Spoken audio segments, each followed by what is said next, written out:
The late afternoon sun filtered through the tall windows of the Asheville Heritage Restoration Center, casting golden streaks across Sarah Mitchell's work table. At 34, she had spent the last decade of her life breathing new life into forgotten photographs, each one a portal to stories that time had tried to erase. Her hands, steady and practiced, moved carefully over the daguerreotype that lay before her, a family portrait from 1883 that had arrived at the center 3 weeks earlier with little more than a handwritten note. Found in grandmother's attic. Please restore if possible. The Harrington family, somewhere in the Blue Ridge Mountains. Sarah adjusted her magnifying lamp and leaned closer. The photograph showed a proud Appalachian family of 5 standing before a rough-hewn cabin. The father, broad-shouldered and bearded, wore his Sunday best, a worn suit that had clearly been mended multiple times. The mother, thin but dignified, held an infant wrapped in what appeared to be a quilted blanket. 2 older children, perhaps 8 and 10 years old, stood between their parents, their faces serious in the way children's faces always were in 19th century photographs, when holding still for the camera required intense concentration and patience. But something was wrong. Sarah had noticed it immediately when the photograph first arrived, though it had taken her weeks of preliminary examination to confirm her suspicions.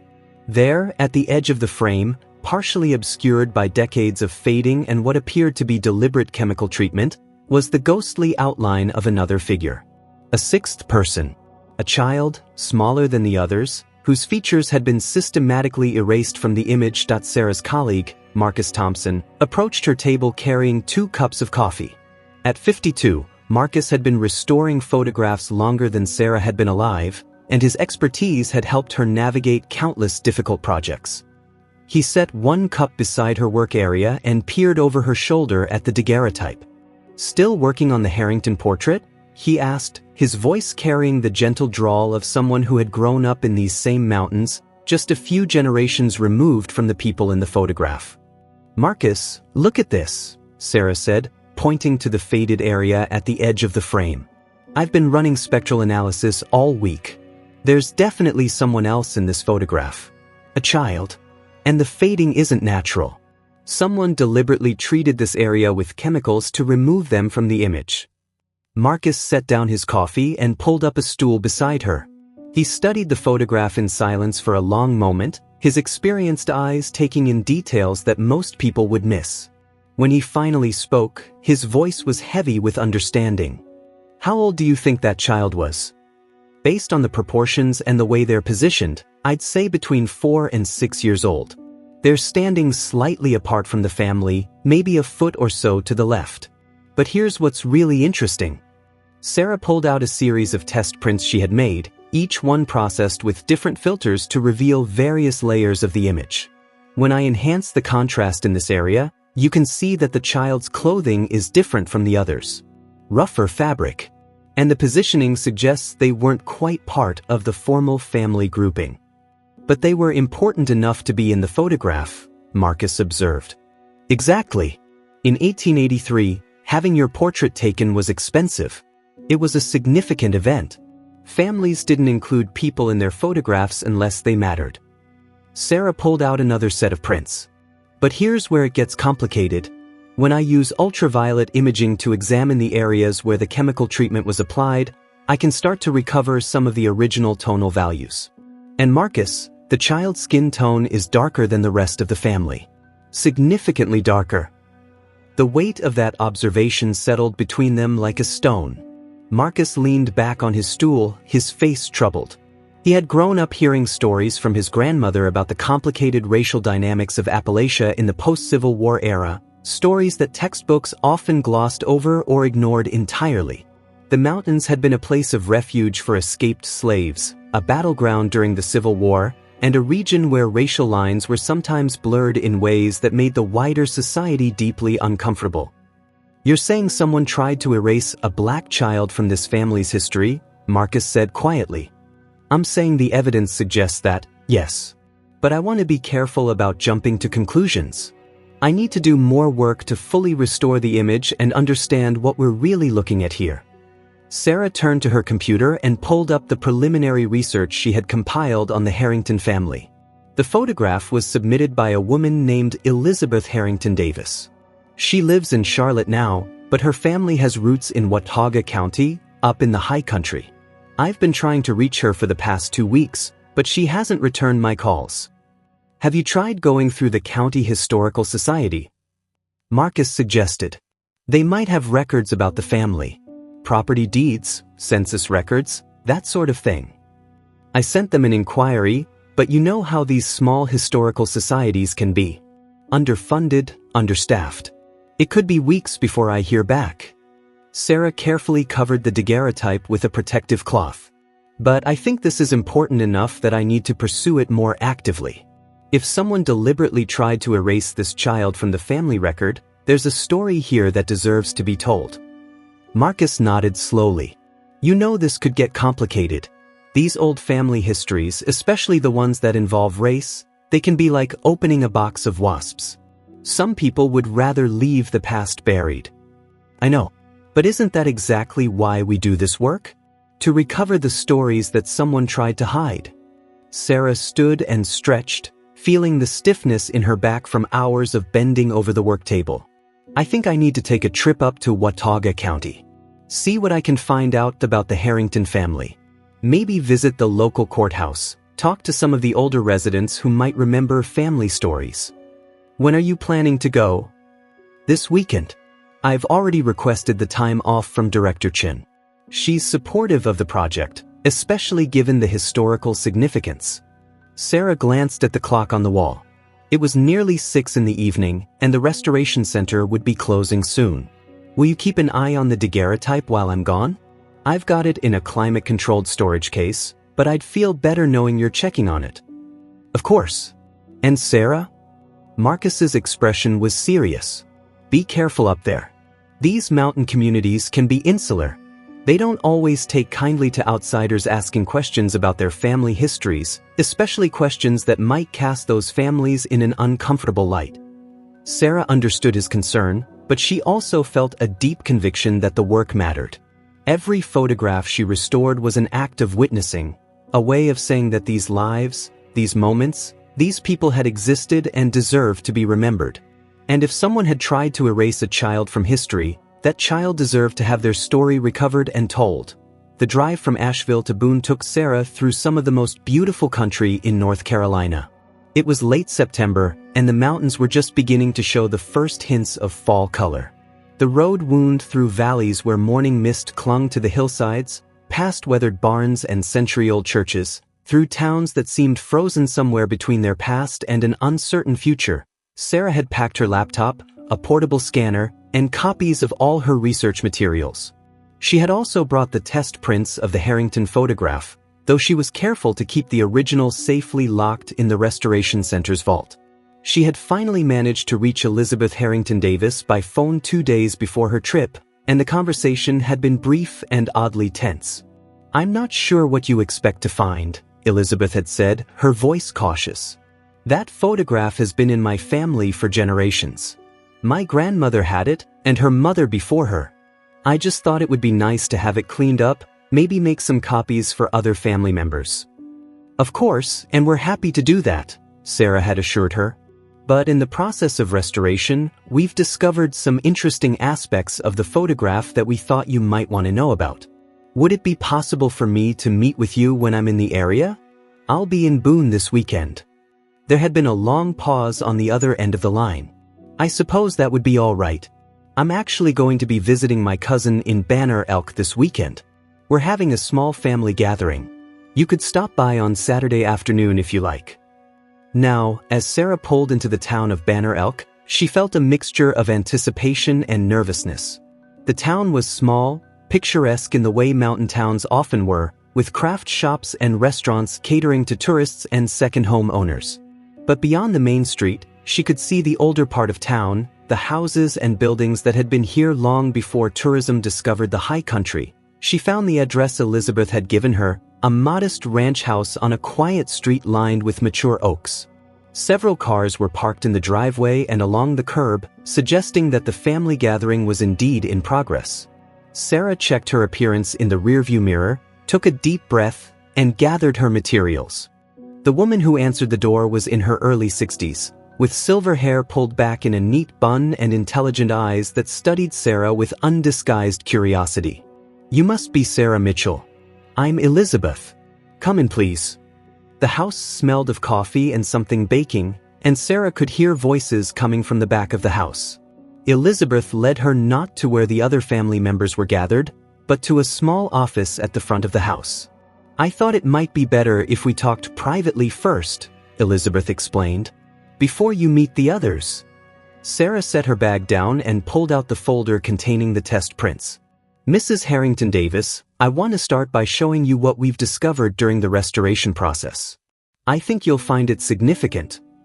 She laid out the various prints on the desk, explaining the process she had used to reveal the hidden figure.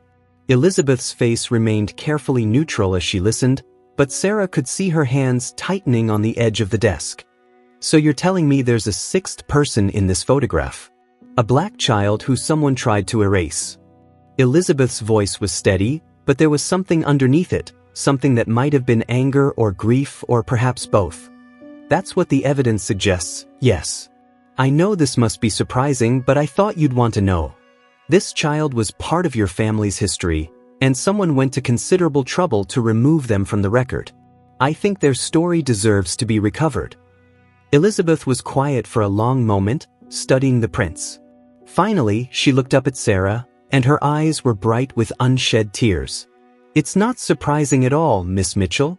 In fact, it confirms something I've suspected for years. But I need to ask you something. How public do you intend to make this discovery? Will this become some kind of case study? Will my family's name be published in journals or displayed in museums?" Sarah chose her words carefully. "That depends entirely on what you want. My primary obligation is to restore the photograph to the best of my ability and return it to you. What you do with that information is your choice. But I won't lie to you, Mrs. Harrington Davis. This is historically significant. The deliberate erasure of black individuals from white family histories is an important part of understanding how racism operated in the post-Civil War South, including in Appalachia. If you were willing to share this story, it could contribute to a more complete understanding of that history. And if I'm not willing? If I want to keep this private? Then that's your right. The photograph belongs to you, and so does the story." Elizabeth stood and walked to the window, looking out at the quiet street. "There are things about my family's history that I've known, or at least suspected, for most of my adult life. Things that my grandmother would hint at but never quite explain. Stories that stopped abruptly when certain questions were asked. I always knew there was something missing, some piece of the puzzle that had been deliberately removed." She turned back to face Sarah. "I think it's time for me to tell you about my great-great-grandmother, Catherine Harrington, and about the complicated truth of what it meant to be a family in these mountains in the years after the Civil War." The story Elizabeth told began in the spring of 1875, 8 years before the photograph was taken. Catherine Morrison had been 17 years old when she married Thomas Harrington, a farmer with 200 acres of steep, rocky land in the mountains of Watauga County. It had not been a love match, at least not at first. Thomas was 28, already considered well past the age when most men married, and Catherine's father had been eager to secure a future for his youngest daughter. Thomas was known as a hardworking man, serious and quiet, someone who could provide for a wife and family. What Catherine's father didn't know, or perhaps chose not to know, was that Thomas Harrington had fought for the Union during the Civil War. In the divided counties of western North Carolina, where loyalty had been split and neighbor had often fought against neighbor, this was information that could make a man's life difficult. Thomas rarely spoke of his war service, but those who knew understood that he carried those years with him like a weight he could never quite set down. The Harrington farm was isolated, accessible only by a rough wagon road that became impassable in winter. The cabin Thomas had built was sturdy but simple, 2 rooms with a loft and a stone chimney that drew well enough to keep them warm through the bitter mountain winters. Catherine learned quickly that her new husband was a man of few words, given to long silences and hard work. He was up before dawn every morning, tending to the animals, clearing new fields, cutting timber to sell in the valley towns, but Thomas was not unkind. He was patient with Catherine as she learned the rhythms of mountain farming, The endless work of tending a garden, preserving food, spinning and weaving, caring for chickens and pigs and the 2 cows that provided milk and butter. He taught her which wild plants were good for medicine and which roots could be dug and sold for cash money.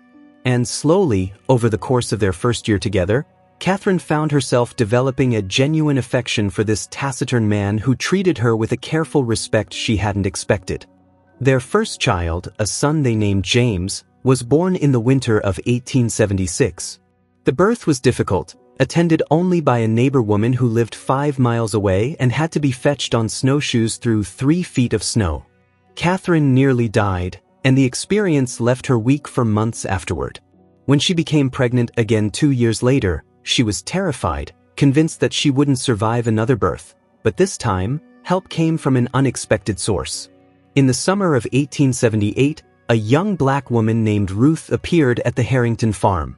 She was thin to the point of gauntness, exhausted, and clearly pregnant herself. She collapsed at their doorstep, and it was Thomas who carried her inside, who insisted that they take her in despite Catherine's protests. "She's running from something," Catherine had said, frightened. "Thomas, if she's an escaped slave, they'll come looking for her. We could be arrested for harboring her." "The war's been over for 13 years, Thomas had replied quietly. "There's no such thing as an escaped slave anymore. She's a free woman, and she needs help. That's all that matters." Ruth recovered slowly. She would never speak of where she had come from or what she was running from, but her terror whenever a stranger approached the farm made it clear that she was fleeing from something or someone. She was educated, which was unusual for a black woman of that era in Appalachia.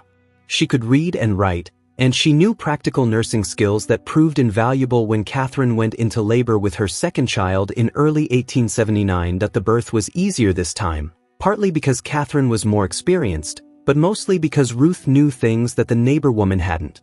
She knew how to ease the labor, how to position Catherine to make the delivery safer, how to manage the bleeding that had nearly killed Catherine the first time. When the baby, a girl they named Mary, was born healthy and strong, Catherine wept with relief and gratitude. Ruth stayed. It was never formally discussed or decided. She simply became part of the household, helping with the work, sharing the small cabin's cramped quarters. And 4 months after Mary's birth, Ruth gave birth to her own child, a daughter she named Sarah. The baby's father was never mentioned, and no one asked. In the isolation of the mountain farm, questions about the past were often better left unasked. The arrangement was unusual but not unprecedented. Appalachia in the post-war years was a complicated place, where the lines of race and class were sometimes blurred in ways that would have been impossible in the plantation South. There were communities where black and white families lived as neighbors, where children played together, where the brutal segregation that would later be enforced by Jim Crow laws hadn't yet fully taken hold. But even in this relatively tolerant environment, there were limits. Ruth and Sarah lived in the cabin with the Harringtons, shared their meals, worked side by side with them, but they were never quite part of the family.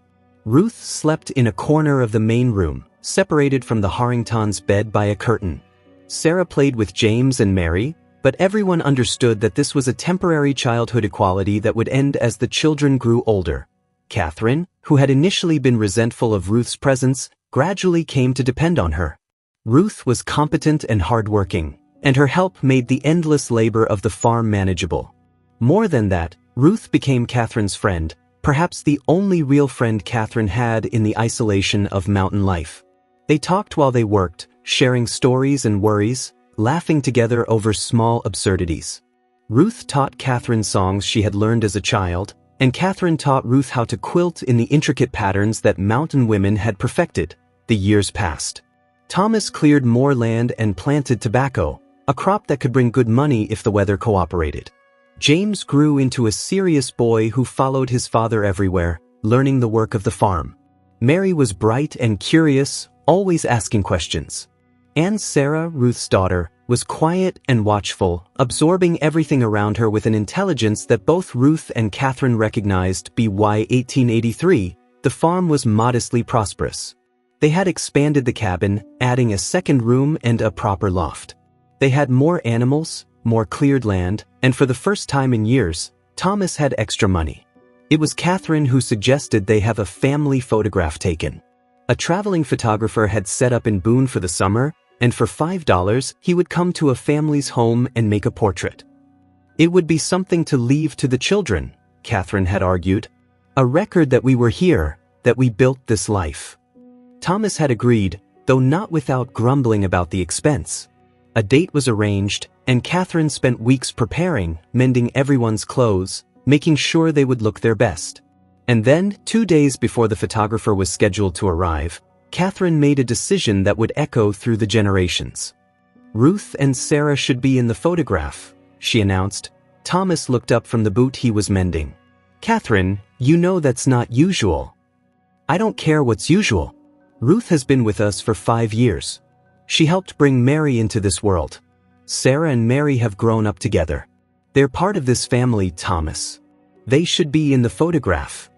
What Catherine didn't say, what she could barely admit to herself, was that she loved Ruth like a sister. In the loneliness of mountain life, Ruth had become essential to her, not just as help but as a companion, a confidant, someone who understood the particular burdens of being a woman in that time and place. Thomas was quiet for a long moment. Then he nodded slowly. All right, if that's what you want.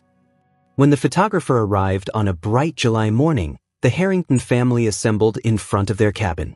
Thomas stood tall in his best suit, Catherine beside him holding their youngest child, 3-year-old Samuel.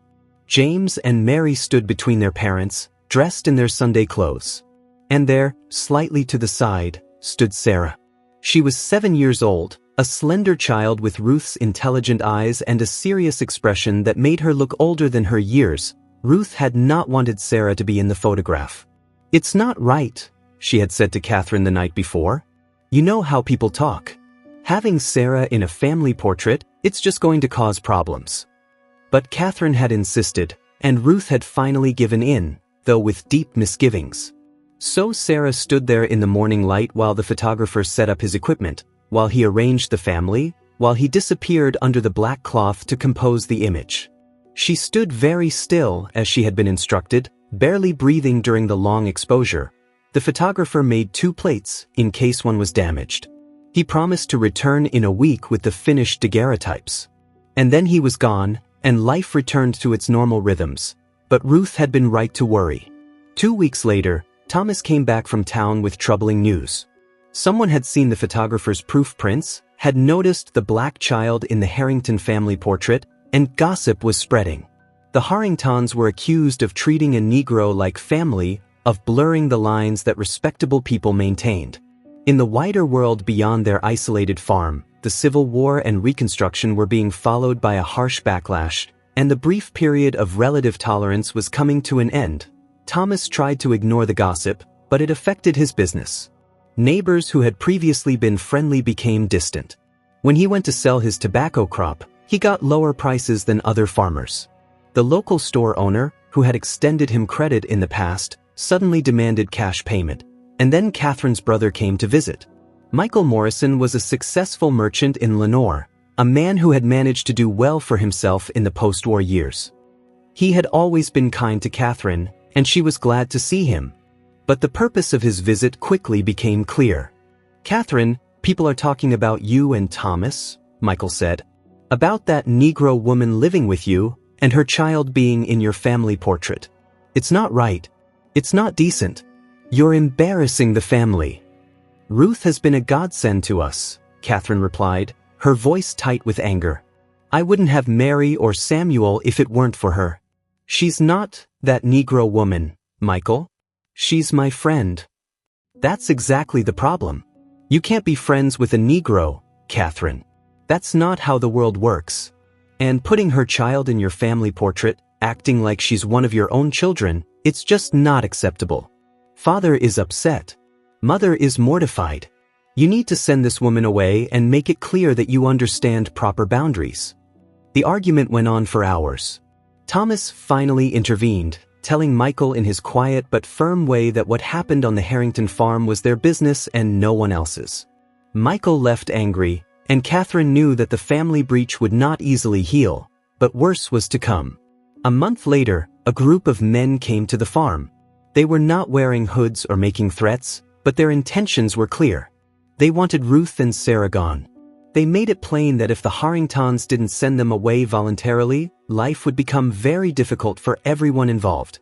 Thomas, outnumbered and knowing that violence was a real possibility, made the hardest decision of his life. He told Ruth she had to leave. Catherine was devastated. She argued, she pleaded, she wept, but Thomas was immovable. "I won't have you and the children put at risk," he said. "Ruth understands. She knows this isn't our choice." Ruth did understand, though that didn't make it any less painful. She had always known, that her place in the Harrington household was temporary and fragile. She packed her few belongings and Sarah's, and early one morning, before the children were awake, she and Thomas had a quiet conversation that Catherine was not part of. Thomas gave Ruth money, more than he could really afford, and the name of a Quaker family in Tennessee who might help her.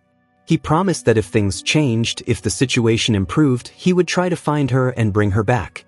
It was a promise both of them knew he probably couldn't keep. Ruth took Sarah and left. Catherine watched them walk down the mountain road, two figures growing smaller and smaller until they disappeared around a bend. She never saw either of them again. The daguerreotype arrived from the photographer 2 days later. Catherine looked at it once, saw Sarah standing at the edge of the frame, and felt such grief that she couldn't bear to display it. She put it away in a trunk, where it stayed for years, and then, sometime in the early 1900s, someone in the family, Catherine always suspected it was her brother Michael or perhaps one of her older children, grown and eager to erase any hint of the family's complicated past, took the daguerreotype and treated it with chemicals, deliberately fading Sarah's image until she was barely visible, until a casual observer might not even notice she had ever been there. It was an act of erasure, an attempt to rewrite history to conform to the increasingly rigid racial boundaries of the Jim Crow era. And it had almost worked. Almost, but not quite. Because the photograph had survived, and Sarah's ghost had remained, waiting for someone to notice, to ask questions, to refuse to let her be forgotten. Sarah Mitchell sat in Elizabeth Harrington Davis's office, the test prints spread across the desk between them, and felt the weight of the story she had just heard. Elizabeth's voice had been steady throughout the telling, but Sarah could see the emotion in her eyes, the way her hands trembled slightly as she pointed to different figures in the photograph. "How do you know all this?" Sarah asked gently. "These details about Catherine and Ruth, about what happened. Was it recorded somewhere?" "My grandmother told me some of it, though she wouldn't tell me everything. She said there were things that were better left in the past. But she did say that Catherine never got over losing Ruth and Sarah, that she grieved for them for the rest of her life.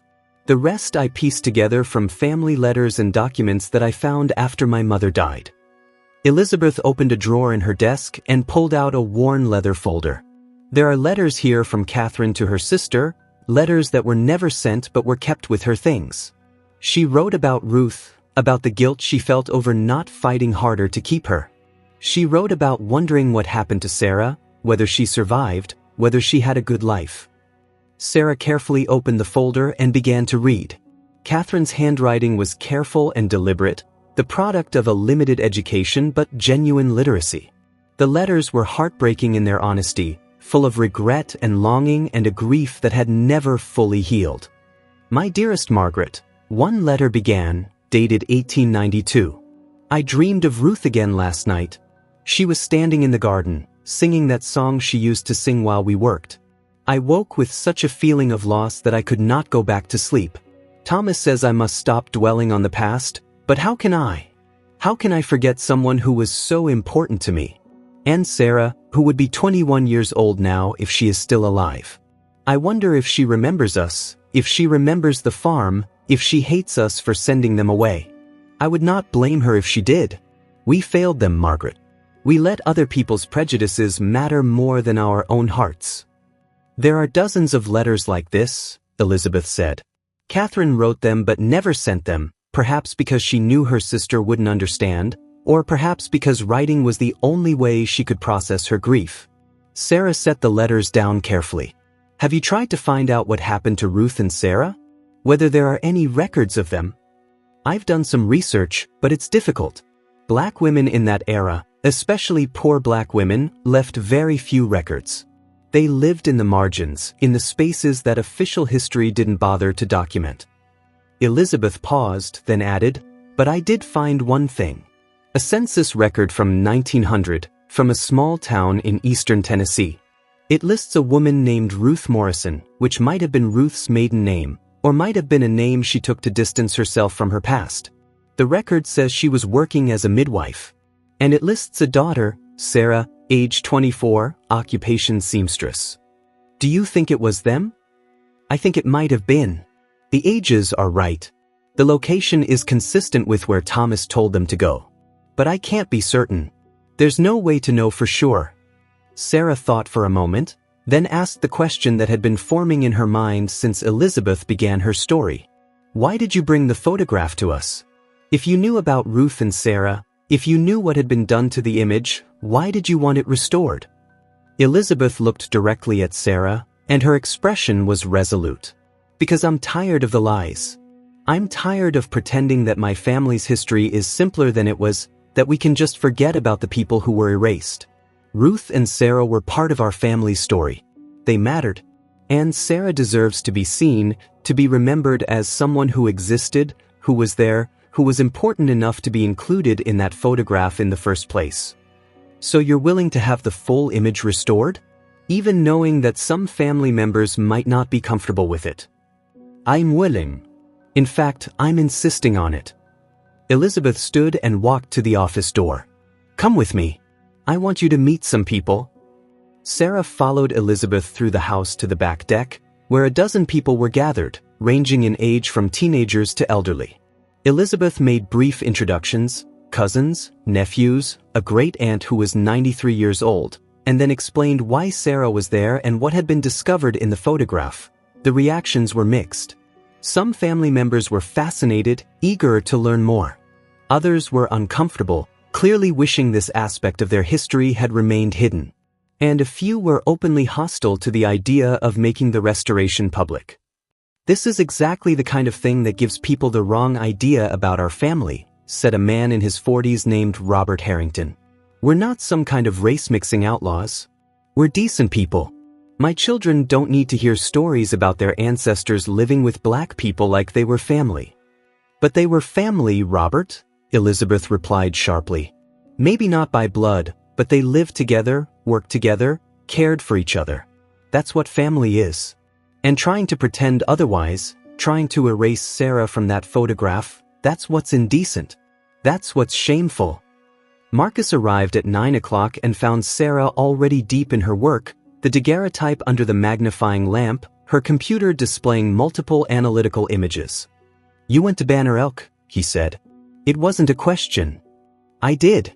And Marcus, the story is even more complicated than we thought." She told him everything Elizabeth had shared, about Catherine and Ruth, about the forced separation, about the deliberate erasure. When she finished, Marcus was quiet for a long moment. Then he said, "You know, my grandmother used to tell me stories about the old days in the mountains, about how complicated things were. She said there were white families who helped black families, who treated them with respect, who even considered them friends. But she also said that when the pressures came, when society demanded that people choose sides, most white families chose their own comfort over those relationships. She said it was a betrayal that echoed through generations." "Ruth must have known that could happen," Sarah said. "She must have understood how fragile her position was, even when things seemed stable. Knowing something intellectually and experiencing it are different things. The pain of that betrayal, even if you expected it, that's real." Marcus looked at the photograph. "So what's your plan? How are you going to restore Sarah's image?" "Carefully. Systematically. I'm going to document every step, create a complete record of the process.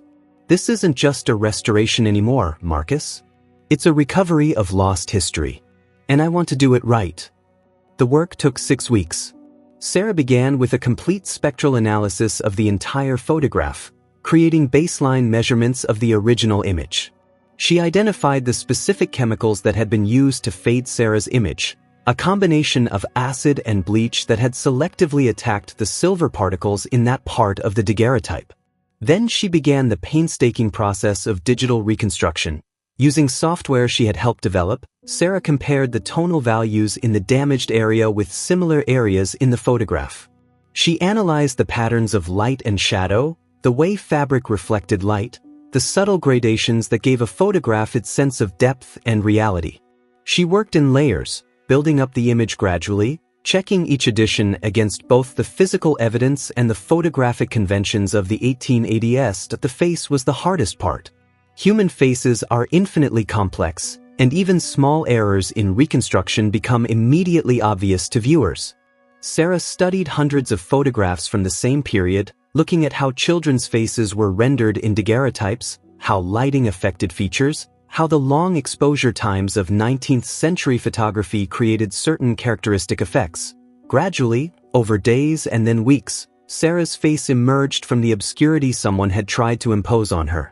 Sarah Mitchell could see now that she had been a beautiful child, with delicate features and eyes that looked directly at the camera with an intensity that suggested both intelligence and caution. She was dressed more simply than the Harrington children, in a plain cotton dress, but her posture was dignified. She stood slightly apart from the family group, but she was undeniably there, undeniably present, undeniably real. When the restoration was complete, Sarah called Elizabeth to come see it. Elizabeth made the drive from Charlotte with her great-aunt Margaret, who insisted on being there despite the difficulty of the journey at her age. Sarah had prepared a side-by-side comparison. The photograph as it had been submitted, with Sarah's image faded almost to invisibility, and the photograph as she had restored it, with Sarah's presence fully recovered. She had also created a printed version, carefully reproduced on period-appropriate paper stock. Elizabeth looked at the restored image for a long time without speaking. Tears ran down her face, but she made no move to wipe them away. Margaret leaned heavily on her cane, studying the photograph with eyes that had seen 9 decades of change. "There she is," Margaret said finally. "There's the child my grandmother never stopped missing. Look at her face. You can see the intelligence there, the awareness. She knew she was different, knew her place was uncertain, but she stood there anyway. She let herself be part of that family's story, even knowing how it would turn out." "She was 7 years old," Sarah Mitchell said quietly. "Just a child. She deserved so much better than what happened to her." "She did. They both did." Elizabeth turned to Sarah. "Thank you. Thank you for caring enough to do this work, for refusing to let Sarah remain erased. What you've done here, it matters. It matters to my family, but I think it matters beyond that too. Because for every Sarah whose image was deliberately erased, there must be thousands more whose stories were lost entirely. At least now we can tell one of those stories. At least now Sarah can be seen."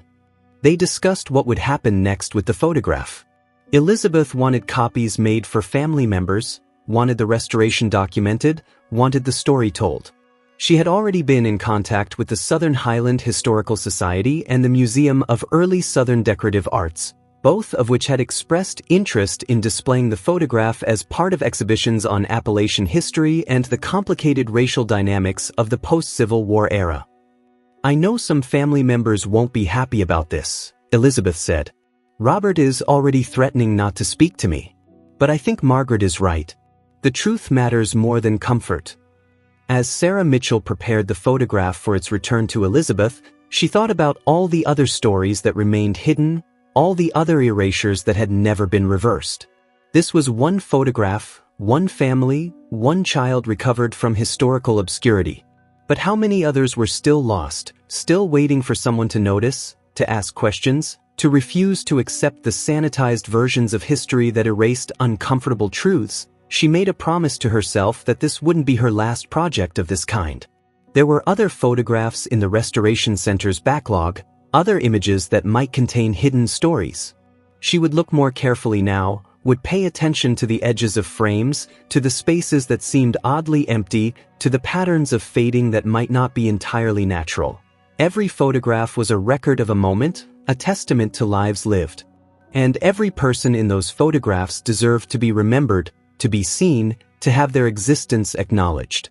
That was the real work of restoration, not just recovering the technical qualities of an image, but honoring the humanity of the people within it. 3 months after the restoration was completed, the Harrington family photograph became the centerpiece of an exhibition at the Southern Highland Historical Society titled Hidden Stories: Race and Family in Post-Civil War Appalachia. The exhibition opened on a cold January evening, and the turnout exceeded everyone's expectations. The gallery was packed with historians, journalists, community members, and several branches of the Harrington family. Sarah Mitchell stood near the photograph, which had been enlarged and mounted with detailed explanatory text, and watched people's reactions. Some viewers moved quickly past, uncomfortable with the implications of the story. But many lingered, reading the documentation, studying Sarah's recovered image, discussing the broader historical context with each other. The exhibition text explained not just the technical process of the restoration, but the social and historical forces that had led to Sarah's erasure. It talked about the brief period after the Civil War when racial boundaries in Appalachia had been somewhat fluid, and about the subsequent hardening of those boundaries as Jim Crow laws and racial segregation became entrenched throughout the South. It discussed the deliberate rewriting of family histories to conform to racial ideologies, and the ways that archives and records had been systematically manipulated to erase evidence of interracial communities and relationships. A reporter from the Asheville Citizen-Times interviewed Sarah about the restoration process. "What made you decide to pursue this so thoroughly?" the reporter asked. "You could have simply restored the photograph as it was submitted and returned it to the family." Sarah thought about how to answer. "I think everyone who does restoration work develops an eye for things that don't look right. When I first saw this photograph, something about the pattern of fading seemed wrong. And once I started investigating, once I realized that someone had deliberately tried to erase a child from the image, I felt an obligation to recover what had been lost. These photographs are historical documents, yes, but they're also records of real people's lives. Every person in a photograph mattered to someone. They had hopes and dreams and fears. They existed. And trying to erase them from the record, that's a form of violence. A quiet violence, maybe, but violence nonetheless." The interview was published a week later, and within days, Sarah began receiving emails and letters from people across the country. Some were descendant families who had their own suspicions about manipulated photographs and wanted help investigating their family histories. Others were archivists and historians who recognized the broader implications of the work. One letter in particular stood out. It was from a woman in Memphis named Diane Collins, who wrote, "I believe I may be descended from the Ruth and Sarah in your photograph. My great-great-grandmother was named Sarah Morrison, and family stories say she was raised in the mountains of North Carolina. She never spoke much about her childhood, but she told my grandmother that she had lived with a white family for several years when she was young, and that they had been kind to her until circumstances forced her to leave. I've spent years trying to verify this story but could never find documentation. If there's any way to determine whether this Sarah is my ancestor, I would be grateful beyond words." Sarah shared the letter with Elizabeth Harrington Davis, who was equally excited by the possibility.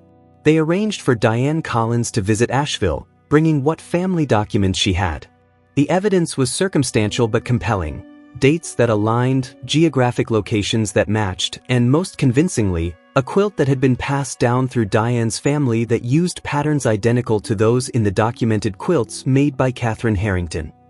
"My grandmother told me this quilt was made by a white woman who was kind to her mother," Diane explained, carefully unfolding the worn fabric.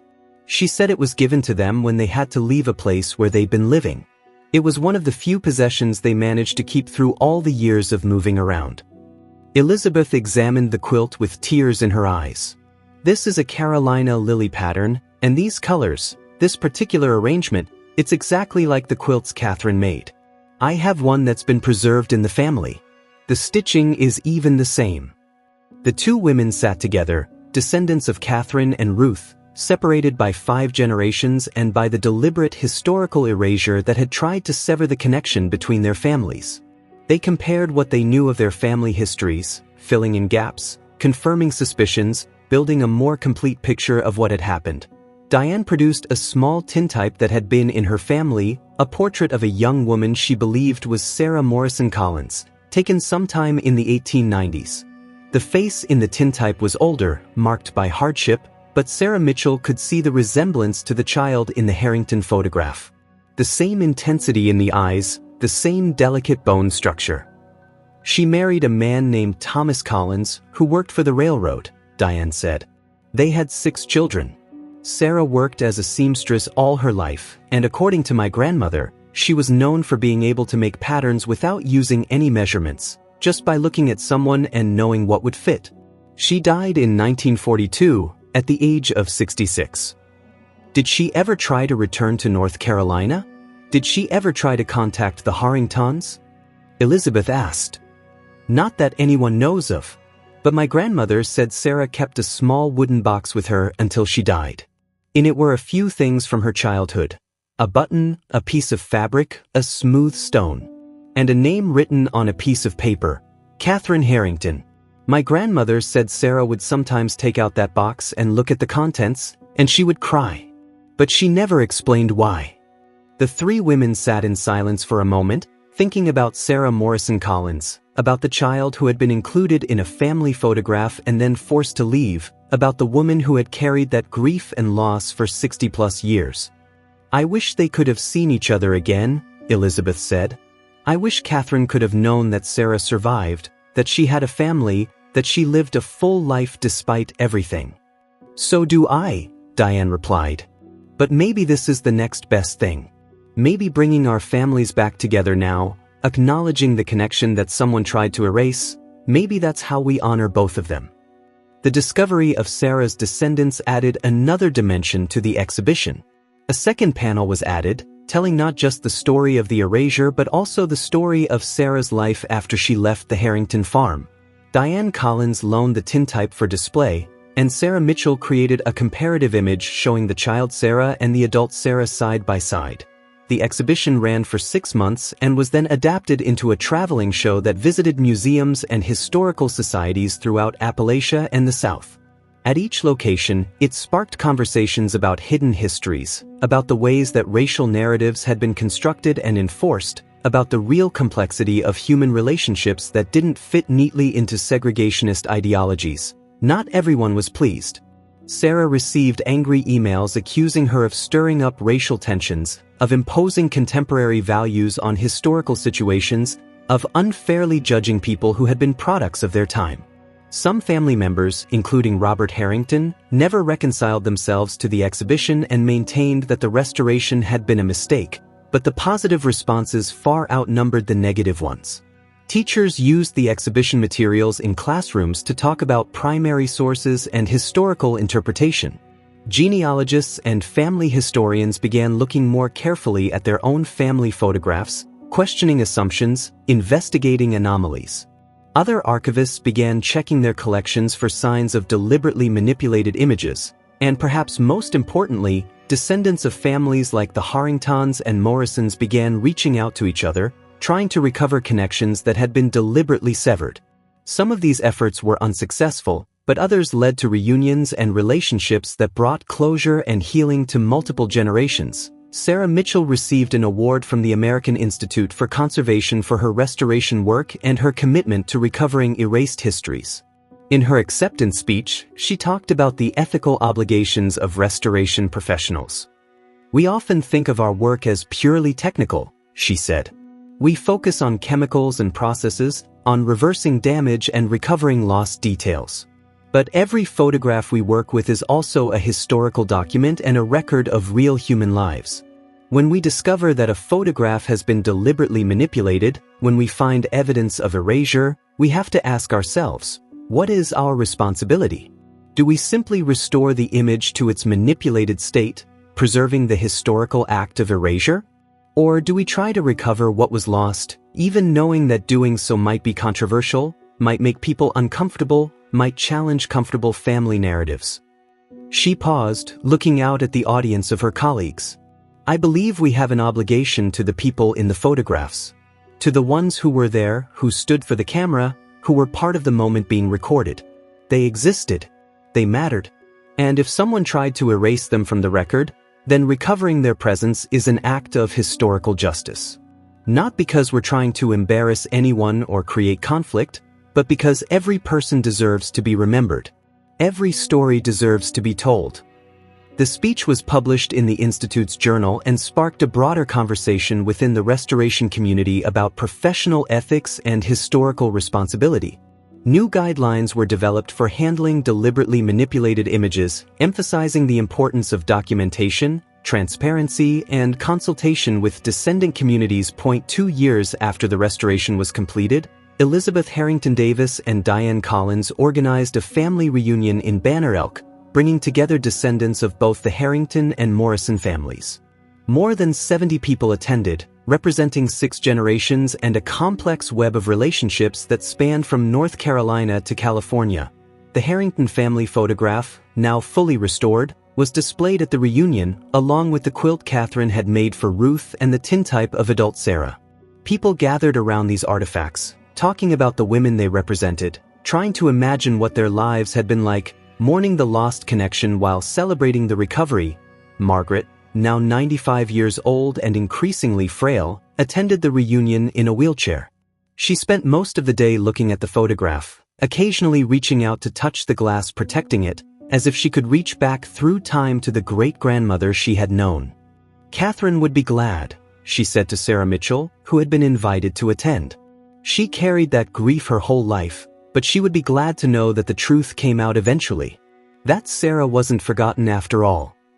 "Do you think Ruth and Sarah ever forgave them?" Sarah asked. "For sending them away, for choosing their own safety over loyalty?" Margaret considered the question carefully. "I don't know. I hope so. But even if they didn't, even if they carried anger and hurt for the rest of their lives, they would have been entitled to those feelings. What the Harringtons did, even if it was done out of fear, even if they didn't have good choices, it was still a betrayal. Some things can't be fixed or made right. They can only be acknowledged and mourned." That evening, as the sun set over the mountains, the reunion attendees gathered for a memorial service. It wasn't a religious service exactly, more a moment of collective remembrance. People spoke about Catherine and Thomas, about Ruth and Sarah, about the complicated reality of their relationships and the forces that had torn them apart. Diane Collins read from a journal that Sarah Morrison Collins had kept late in her life, one of the few written records that had survived. The entry was dated 1938, 4 years before Sarah's death.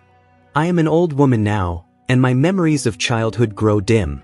But I remember the cabin in the mountains, and the garden where we worked, and Mary's laughter, and Mrs. Catherine's kindness. I remember feeling safe for a little while. I remember believing that maybe the world could be different than it was. And then I remember leaving, walking down that mountain road with Mama, not understanding why we couldn't stay. I was angry for many years about that. Angry at the Harringtons, angry at the world, angry at God. But now, at the end of my life, I think mostly I'm just sad. Sad for what might have been, for the friendship that was broken, for the life that could have been different. I saved one thing from those years, a button from a dress Mrs. Catherine made me. It's a small thing, but it reminds me that I was seen, I was cared for, I mattered. At least for a little while, I had a place in the world." There wasn't a dry eye in the room when Diane finished reading. The weight of that loss, of that stolen possibility, was almost unbearable. But there was also something redemptive in the moment, in the fact that these families were together again, that the story was being told, that Sarah Morrison Collins was being remembered and honored. Sarah Mitchell thought about the journey that had brought them all to this moment. A faded photograph, a careful investigation, a patient restoration, and a refusal to accept erasure as final. It wasn't a complete victory. The original harm couldn't be undone. Ruth and Sarah had still been forced to leave, had still lost their home and their sense of security. Catherine and Thomas had still made a choice that haunted them for the rest of their lives. Those facts couldn't be changed, but what could change was the narrative, the way the story was remembered and told. Sarah Morrison Collins would not remain a ghostly outline on a damaged photograph, barely visible, easily overlooked. She would be seen as a real child who had existed, who had mattered, who had been part of a complicated and important story about race and family and humanity in a difficult time. And perhaps that was enough. Not perfect, but enough. A small act of justice, a recovery of presence, a refusal to let erasure be the final word. As the reunion ended and families said their goodbyes, Promising to stay in touch, Sarah Mitchell packed up her things and prepared for the drive back to Asheville. Elizabeth walked her to her car, and the two women stood for a moment in the cool mountain evening. "Thank you," Elizabeth said simply. "For everything. For caring, for doing the work, for helping us find Diane and her family. You've given us something precious, the truth, and the chance to make things a little bit right."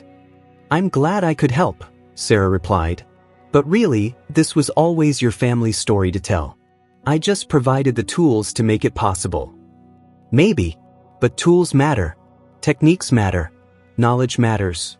Without your skill and your commitment, Sarah Morrison Collins would have remained a mystery, a vague family rumor with no substance. Instead, she's real to us now. We know her face. We know something of her story. We can honor her memory properly." Sarah drove home through the darkening mountains, thinking about all the other photographs that might contain similar stories. How many other children had been erased from family records? How many other relationships had been deliberately obscured? How many other stories were waiting to be recovered? She couldn't restore them all. The work was too specialized, too time-consuming, too dependent on the survival of physical evidence. But she could do some. She could train other restorers to look for signs of manipulation. She could advocate for the importance of this kind of historical recovery. She could refuse to accept that erasure was inevitable or final. The photograph that had started this journey now sat in a place of honor in the Southern Highland Historical Society, a testament to the real complexity of Appalachian history. Visitors came to see it, to read the story, to think about the implications. School groups studied it. Researchers cited it in papers about post-Civil War racial dynamics. Families looked at it and wondered about their own hidden histories. And somewhere in that photograph, recovered from deliberate obscurity, Sarah Morrison looked out at the world with eyes that said, "I was here. I existed. I mattered. You cannot make me disappear." That simple fact, that insistent presence, was a kind of victory. Not a complete one, not one that erased the original injustice. But a victory nonetheless. The truth told, the erasure reversed, the story recovered and preserved for future generations to witness and learn from. Sarah Mitchell went back to her restoration work, back to the careful technical labor of recovering lost images. But she carried the Harrington photograph with her in her mind, a reminder of why the work mattered, of what was at stake every time she bent over a damaged image and tried to see what had been deliberately hidden. Every photograph held a story.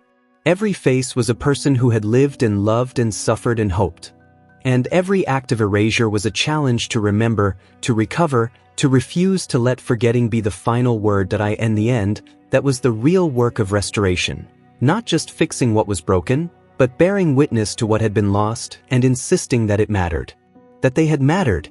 That their stories deserved to be told, their faces deserved to be seen, their presence deserved to be acknowledged. One photograph. One child. One story recovered from the deliberate silence of history. It wasn't everything. But it was something. And sometimes, something was enough.